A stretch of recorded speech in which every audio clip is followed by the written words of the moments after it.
They say balance is the answer to everything. Equilibrium, harmony, the sacred duty of the Kinkou Order. I believed that once. Before I understood what balance really costs. Before I learned that sometimes inaction is just another word for cowardice. But I'm getting ahead of myself. Let me take you back. Back to when I still thought the world made sense.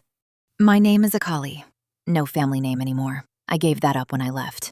But back then, I was Akali, daughter of Mayym and Tano, child of the Kinkou Order. I don't remember being born, obviously, but I've been told the story enough times. My mother, the Fist of Shadow, brought me into this world in the heart of the Kinkou Monastery. They say I didn't cry, just looked around with these observant eyes. Even then, apparently, I was watching, learning. The monastery was all I knew. Ancient stone walls wrapped around courtyards where cherry blossoms fell like snow. The scent of incense always hanging in the air, mixing with the smoke from training fires. Every morning, bells would ring before dawn, calling us to meditation.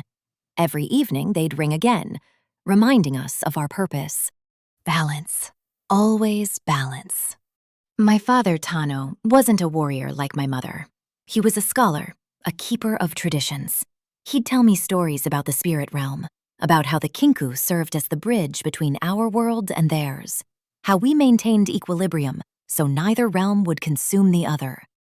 "We are not heroes, little one," he'd say, running his fingers through my hair as I fought to stay awake during evening lessons. "Heroes choose sides. We serve something greater, the balance itself." I didn't fully understand it then. I just knew my father smelled like old books and green tea, and his voice was warm when he spoke to me. My mother was different. Mayym, the Fist of Shadow, was everything a warrior should be: precise, deadly, controlled. She moved through the world like smoke, there one moment, gone the next. When she trained, it was like watching a dance. Every strike had purpose, every movement flowed into the next. I'd watch her from the edges of the training grounds, mimicking her forms with a stick I'd found. Duck, weave, strike. Even at 4, 5 years old, I was already trying to be her. She rarely smiled, but when she did, when she'd catch me imitating her moves and actually getting them right, her whole face would light up. Those moments, those made everything worth it. "You have the gift, Akali," she told me once, after I'd managed to land a blow on a training dummy 3 times my size. "The body remembers what the mind forgets. Trust your instincts." I carried those words like a treasure. But I wasn't alone in my training. The Kinkou Order wasn't just my family. It was the family. And in that family, I had brothers. Well, not by blood, but close enough. Shen was the son of Master Kusho, the great master of our order, the Eye of Twilight himself. Even as a kid, Shen was serious, focused. He took everything so literally, following every rule to the letter. Where I'd question things, push boundaries, test limits, Shen just accepted. "Why do we meditate for an hour before training?" I'd complain, my legs cramping from sitting in lotus position. "Because Master Kusho says the mind must be still before the body can move with purpose," Shen would answer, not even opening his eyes. "But what if—" "Akali, be still." He drove me crazy sometimes, but he was also the most skilled fighter I'd ever seen, aside from our parents. When Shen moved, it was like the world itself bent around him, purposeful, inevitable, like watching a river carve through stone, slow, steady, unstoppable. His father, Master Kusho, was like that too. Wise, patient, the kind of man who could silence an entire room just by entering it. He'd place his hand on my head sometimes, and I'd feel this weight. Not physical, spiritual, like he could see right through me, into the parts of myself I hadn't even discovered yet. "Young Akali," he'd say in that deep, measured voice. "You have your mother's fire, but fire must be contained or it consumes everything, including itself." I'd nod, pretending to understand, but inside I'd think, what's wrong with fire? Fire keeps us warm. Fire protects us. Then there was Kennen. Oh, Kennen. Where Shen was earth, solid, unmovable, Kennen was lightning, Quick, playful, always darting around, making jokes, finding the fun in everything. He was Yordle, which meant he was older than all of us combined, but he acted like the youngest. "Race you to the shrine," he'd shout, already halfway there before I could respond. I'd chase him through the monastery grounds, my lungs burning, legs pumping, never quite catching up. He could literally move at the speed of lightning, but I tried anyway, always tried. Kennen made everything feel lighter. When the weight of tradition and duty pressed down on my shoulders, he'd crack a joke, do something ridiculous, remind me that we were still allowed to be kids. The three of us trained together under our parents' guidance. Shen with his patient defense, me with my aggressive strikes, Kennen with his impossible speed. We were supposed to represent the Kinkou's trinity: eye, fist, and heart. Thought, action, and spirit. I was being groomed to follow my mother, to become the next Fist of Shadow. Even then, part of me wondered if I'd be strong enough, if I'd be worthy. The Kinkou Order wasn't just about fighting. That's what people outside never understood. We were philosophers, mystics, guardians of something most people couldn't even perceive. Every day, after physical training, came the lessons. Master Kusho would gather us in the meditation hall, incense smoke curling toward the ceiling like searching fingers. He'd speak about the spirit realm, about how it pressed against our world, how spirits and demons constantly tried to break through. "Imagine two rivers," he'd say, his hands moving as he spoke. "One of spirit, one of flesh. When they flow in their proper channels, all is well. But when one threatens to overflow into the other, chaos, destruction, imbalance." "So we stop them?" I'd ask, always eager. "We redirect them, Akali. There is a difference. A demon that threatens a village must be dealt with, yes. But what of the spirit that merely wanders, confused? What of the ghost that cannot find rest? Do we destroy all spirits simply because they exist?" "No," Shen would answer, perfect as always. "We guide them back to balance." "Exactly. We are not destroyers. We are custodians, shepherds.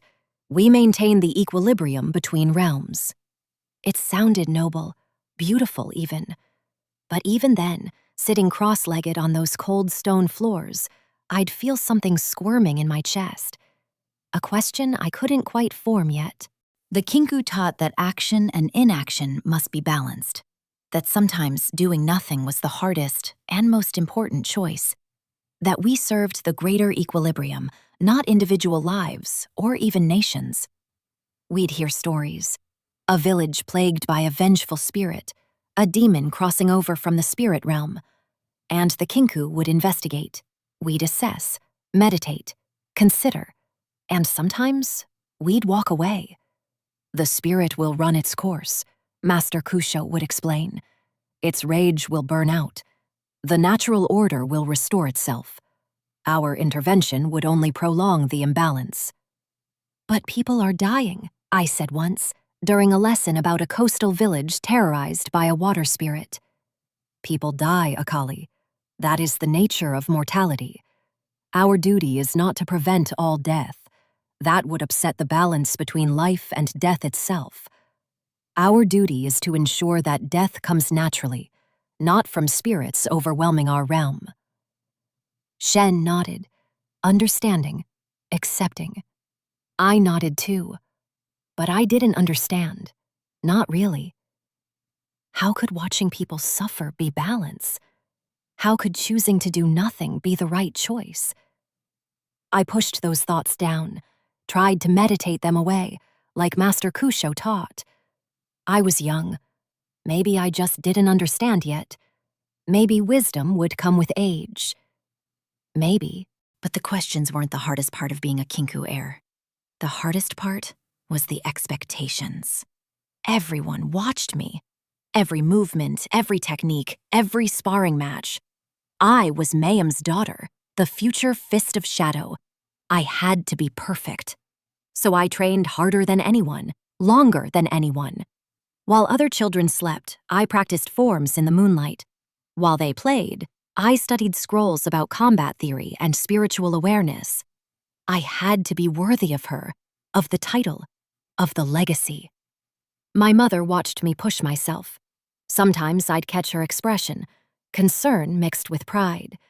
She knew what I was doing to myself, but she never told me to stop. The path of the Fist of Shadow is not an easy one, Akali, she told me once, after I'd trained until my hands bled. It requires sacrifice, discipline, the ability to become a weapon when needed, and to sheathe yourself when not. I can do it, I said, wrapping my bleeding hands. I will do it. I know you will. That's what worries me. I didn't understand what she meant. Not then. She saw herself in me. The same drive, the same fire that Master Kusho warned about. She knew where it could lead, but she also knew she couldn't stop me. Some things you have to learn yourself. Those were good years, despite the pressure, despite the questions gnawing at me. I had my family. I had my purpose. I had a place in the world. I thought it would last forever. I thought we were safe behind those monastery walls, maintaining our precious balance while the world outside spun on. I was wrong. Everything was about to change. There was a man named Zed. He'd been Master Kusho's student once, a brother to Shen, just like I considered Shen my brother.